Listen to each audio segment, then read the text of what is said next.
Dictation शुरू होता है अब।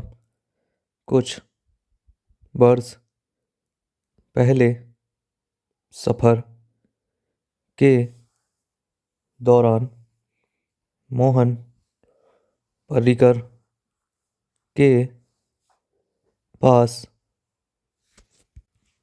बैठा था। रक्षा मंत्री तब गोवा के मुख्यमंत्री थे। वे इकोनॉमी क्लास में यात्रा कर रहे थे।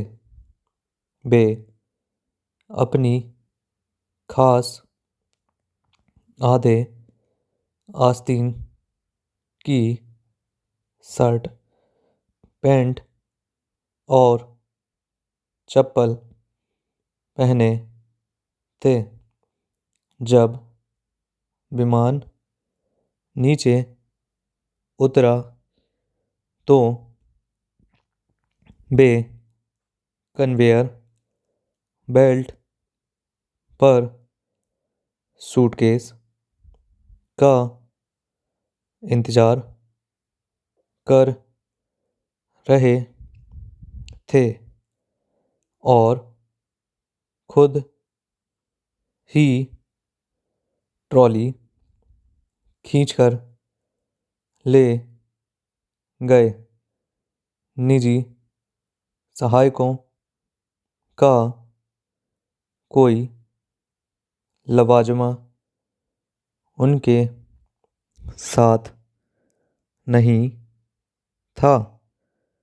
कोई बात ऐसी नहीं थी जिससे दूर से भी वीआईपी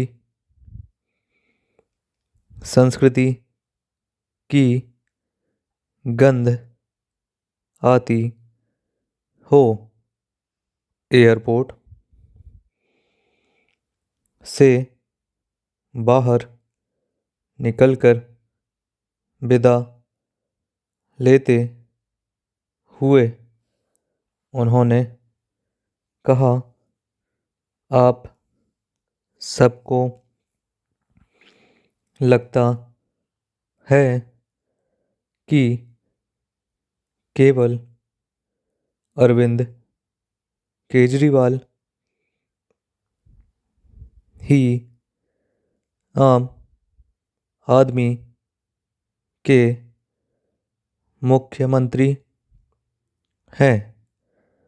हम जैसे कुछ लोग भी सादगी भरा जीवन जीते हैं, लेकिन दिल्ली से गोवा इतनी दूर है कि आपकी नज़र हम तक जाती ही नहीं। बेशक पर्रिकर और माणिक सरकार जैसे लोग टायरनी ऑफ डिस्टेंस यानी दूरी की तानाशाही का खामियाजा भुगतते हैं। पणजी और अगरतला उतने न्यूज़ राडार पर नहीं हैं। इसके विपरीत केजरीवाल को उस चीज़ का फायदा मिला है जिसे दहलीज की पत्रकारिता कहा जा सकता है, क्योंकि वे टेलीविज़न की ओबी वैंस के कुछ किलोमीटर के दायरे में ही रहते हैं। वे इसका शिकार भी रहे हैं, क्योंकि उनकी हर पहल की माइक्रोस्कोप के नीचे जांची जाती है। अब जब अगले सप्ताह मुख्यमंत्री पद पर वे अपना 1 साल पूरा कर रहे हैं, तो फिर उनका पूरी निर्दयता से पोस्टमार्टम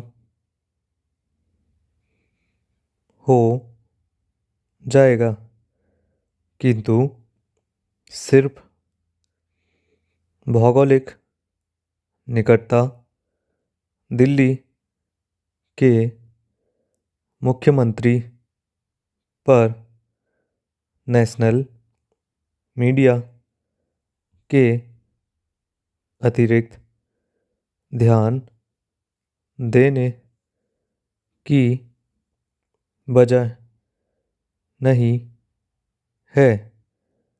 यह भी एक तथ्य है कि प्रधानमंत्री नरेंद्र मोदी की तरह केजरीवाल भी जनमत का तीव्र ध्रुवीकरण करते हैं।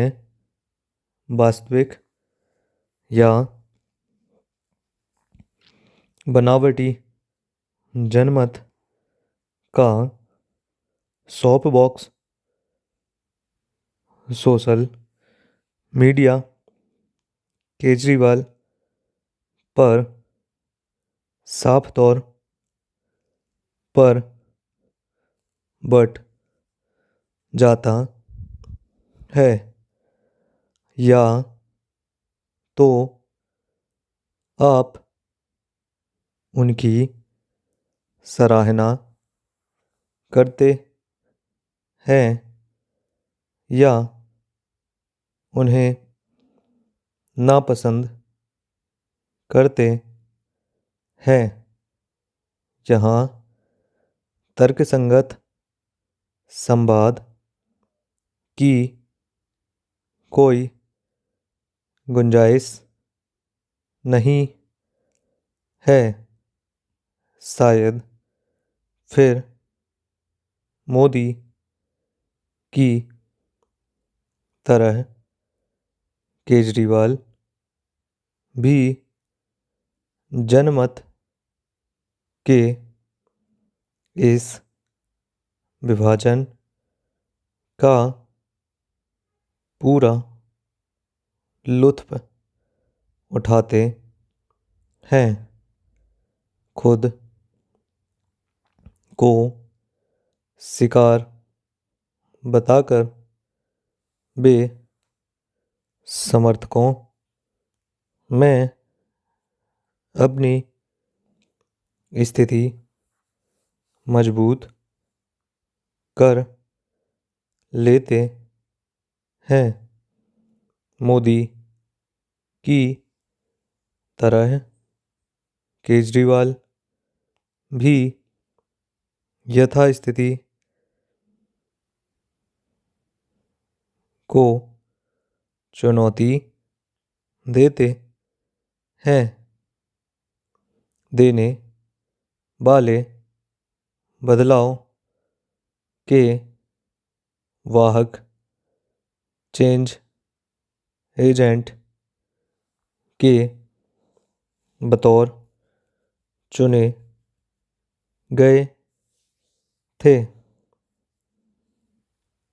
सवाल यह है कि क्या केजरीवाल राजनीतिक विमर्श को सार्थक ढंग से बदल सके हैं या वे सिर्फ सत्ता के भूखे एक और नेता हैं जो अपना साम्राज्य उठाने में लगे हैं।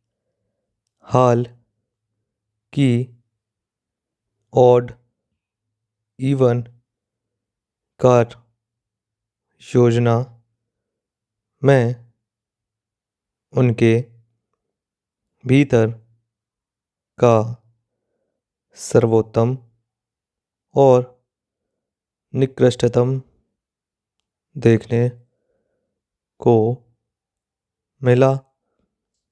पूर्ण विराम।